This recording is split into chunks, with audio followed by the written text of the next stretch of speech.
WTF is a commonly used phrase here in fantasy football, and it can be used two different ways. You can look down at your lineup and be like, what the fuck? Like, be like, pleasantly surprised, and it's a good thing. Or you can look down at your phone at some points and be like, what the f? Yeah. Analytics off the chain, all the channels not the same. Jake and Kyle, you know the name. Headliner Nation, we running the game.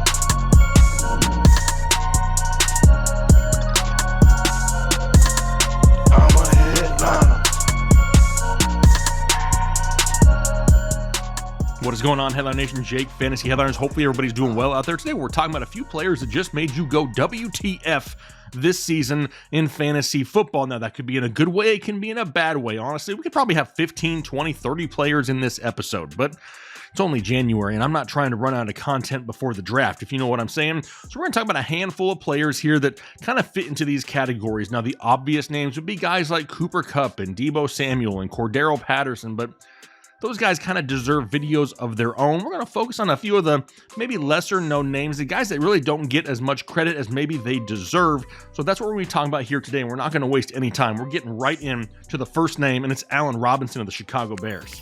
And I wouldn't be shocked if almost everybody and their mother missed on Allen Robinson here this season. He was drafted as wide receiver 11 overall, yet finished wide receiver 94 in half PPR scoring. Played in 12 games. Only had 66 targets, 38 receptions, 410 yards, and 1 touchdown, though. I mean, that is a career low in every category in which he's played at least 10 games in a season. He only had 1 game all year in which he saw double-digit targets, and that was way back in week 1. He only had 2 games all year in which he ran at least 30 routes in that game. I mean, what does that compare to 2020? Well, in 2020, he had 6 games of at least 10-plus targets and 14 games in which he ran at least 30 routes. He just wasn't being utilized this year like he had been in the past. Sure, later on in the season, he was hit by COVID pretty hard. It was reported he lost right around 10 pounds, but honestly, he was Matt Nagy'd. He was game planned out of this offense for whatever reason. It just doesn't make sense. He was franchised coming into the season, and yet there's reports coming out that he didn't even talk to head coach Matt Nagy until like July of this year. That's almost 7 months without talking to his head coach. We saw the breakout of Darnell Mooney here this year for the most part, and some inconsistent quarterback play in Chicago. But it's Allen Robinson, and I'm not writing this guy off just yet. He's a free agent now. Where does he end up in 2022? He's definitely a name we're going to pay close attention to. One thing to keep in mind, him and Bill O'Brien have ties. Bill O'Brien was one of his coaches at Penn State. Now there's rumors going around that Bill O'Brien's going to coach somewhere in the NFL again.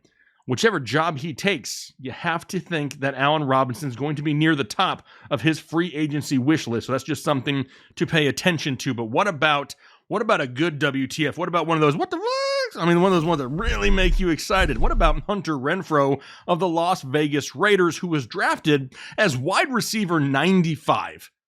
95. And yet he finished as wide receiver 11. He's like the opposite of Allen Robinson, right? Same exact numbers, but this guy played in all 17 games, had 128 targets, 103 receptions, 1,038 yards, and 9 touchdowns. From Hunter Renfrow. The dude doesn't even look like an NFL player, and he's out there making defenders look silly. That's a career high in all those categories. It was his 3rd-year breakout. He's out there really creating his own routes at this point. He's done interviews in which he kind of just says, hey, I kind of just make things up as I go, and me and Carr have a good enough chemistry where he can find me in those crazy routes.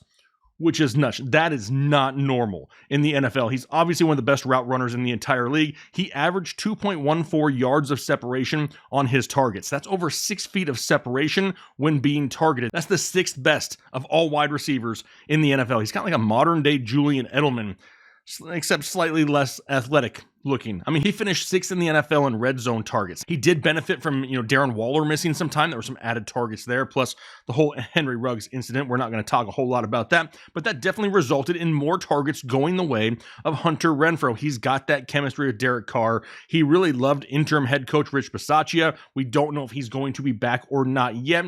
He may not look like any other player in the NFL, But this dude is for real, and he commands respect on the field, and a lot of his peers give him that respect. He is a baller and definitely somebody who will not be slept on in 2022. How about, I like the feel-good guys, right? I don't want to be down in the dumps with something. What about another feel-good guy? What about another good, what are we talking about? James Conner of the Arizona Cardinals, who was drafted as running back 37 overall and finished as running back 5 in fantasy football. He played in 15 games.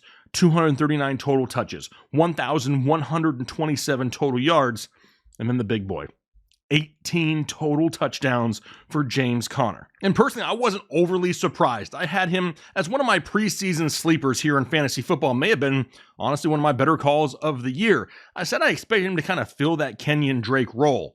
And he did, except he definitely exceeded touchdown expectations. Nobody was out there planning for him to get 18 total touchdowns in Arizona this year, but he was second overall among all running backs in the NFL in goal line carries with 14. He became a little bit more of a receiving weapon late in the season, right? With the injuries to DeAndre Hopkins, Kyler Murray banged up a little bit, and here's the great part about it, 0 drops for James Conner. He's definitely somebody who can be utilized on all 3 downs and in the passing game. Now, he benefited from Chase Edmonds, DeAndre Hopkins, Kyler Murray, all missing time at some point throughout this season. A lot of times they're reliant on James Conner. Now, he was also playing for a contract. Does he come back and re-sign with the Arizona Cardinals? Remember, it was only a 1-year deal. Now, he's kind of been known for being injury prone throughout his career. However, coming off a season which he just played for 15 games and kind of carried his team offensively at times, I wouldn't be surprised if we find him back in Arizona again next year. Kind of one of those wait and sees, but if he does, I don't see why he's going to lose any work there. Now, obviously, there's going to be regression. He's not going to score 18 touchdowns a year. Chase Edmonds could remain healthy, get more touches, but he's still going to be somebody who's a little bit viable and maybe not overlooked as much on draft day here this year. He's still the best running back Arizona's had in quite some time. But I can't just keep going with nothing but the good. I got to find another guy that was a what the in there, you know what I mean? And let's talk about Kenny Golladay for a second. Now, he was drafted as wide receiver 29 and he finished as wide receiver 84. Obviously, the hype wasn't too high with Kenny Golladay because he wasn't drafted super early, but I have to expect people were expecting better numbers than wide receiver 84. He played in 14 games, had only 79 targets for 37 receptions, 521 yards, and that big-bodied wide receiver hauled in 0 touchdowns for the New York Giants here this year. But let me put this into perspective a little bit. He only scored 57 fantasy points in 2020, but he only played in 5 games with the Lions, scored 57 points. He played in 14 games here this season with the Giants and only scored 70.5 points. That's a difference of what? My math is horrible, like 13.5 points, but yet he played in 9 more games. That is not ideal. That is not what we're looking for here in fantasy football. Now, you can say that the offense as a whole was banged up majority of the year. Daniel Jones went out. Kadarius Toney couldn't stay on the field. Sterling Shepard was always hurt. It was a constant rotation there. Everybody was hurt. Saquon Barkley was missing time. It was bad overall, but I think that we would expect a little bit more from one Kenny Golladay. Honestly, in my opinion, he kind of looked unmotivated out there on the field. Now, we're going to have a new coaching staff coming in. Joe Judge no longer in town. Honestly, though, this guy's in line for a huge, and I mean bigger than any of us have ever probably, been able to experience, a huge pay increase, like $16 million a year type increase. Do I see the motivation out there for him on a team that's kind of in a mid-rebuild with a new coaching staff and a new offense? He's already kind of diva-ish to begin with. This guy burned a lot of people, maybe not, horrible to the point where they missed out on the playoffs because they drafted Kenny Golladay, but a lot of people are going to have that bad taste in their mouth heading into 2022, and there's nothing that I'm seeing on paper that's going to make me want to say, you know what, I kind of forgive a lot of those. No, I'm not touching Kenny Golladay for nothing probably here this year, especially now that he knows he's got money coming into the bank. So Kenny Golladay, huge disappointment. One of those guys definitely made you go, what the, whenever you put him in your lineup, if you ever. Did you ever put him in your lineup? There's probably people out there that had to. All right, you know what though? Let's just keep with the New York Giants because there's another guy on that team. I've just mentioned his name a couple minutes ago. What about Saquon Barkley? What the is wrong I know it's wrong. It's just the overall team. But he was drafted as running back 9 overall, finished as running back 32, but he played. It's not like he was injured the entire season. Sure, once again, he missed some time, but he played in 13 games. He had over 200 total touches. He had 203 touches, but he turned it into only 856 total yards and 4 touchdowns. He played in the same amount of games this year that he played in 2019. The difference is in 2019, guy still had 1,400 total yards and 8 touchdowns that year. The big plays, basically gone. Only had 5 runs all season long that resulted in more than 15 yards. But here's what's crazy.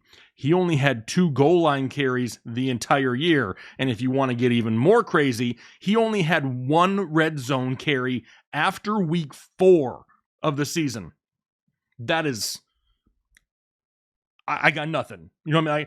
If Saquon Barkley was on my team, knowing that my entire offense is hurt all the time and my quarterback play is horrible, I would probably be giving him the ball a lot more. But that's just me. I'm not an NFL head coach. And right now, Joe Judge isn't either because of his stupidity in the usage of Saquon Barkley. Now, did he go out there and exceed expectations? No, he should have done a lot better given the volume that he still did receive. He had 6 games this year with only 3 targets or less, so he wasn't overly targeted in the passing game, which is a huge, downfall for him. He's definitely someone who relies on that pass catching work. We'll have to see. Now that, Joe Judge is gone, whatever the deal was with not wanting to overutilize Saquon Barkley, maybe they're just trying to keep him healthy. At this point, I don't know. The Giants were a total cluster, if you know what I'm talking about, but maybe the new coaches coming in and want to utilize him. Barkley's going to be a guy that takes a huge hit in a lot of rankings here. He's not going to be somebody I reach for. He could be somebody that maybe he falls towards the 3rd round, and then maybe we start thinking about it, but we kind of have to wait and see. But he was definitely a player that made you go, what the this year in 2021 fantasy football. But there's more. I know there's more players out there that gave you those emotions on a weekly basis. Leave them down below in the comment section. I want to see who you feel fits into these categories for last season. And then not only that, what are you going to do with them going forward in 2022? Have you completely written them off? Are you reaching for them in drafts? Whatever it may be, leave those comments down below. We'd love to interact back and forth with you, but do me a favor, hit the like button, subscribe to the channel if you haven't already, because we're going to keep all kinds of fire-banging content coming out for the next few weeks, the next few months, forever. All year long, we got you covered in all things NFL and fantasy football, and we look forward to hanging out with you down below in the comment section. So hit that like button, subscribe if you haven't, have a good rest of your day, and we'll talk to you later.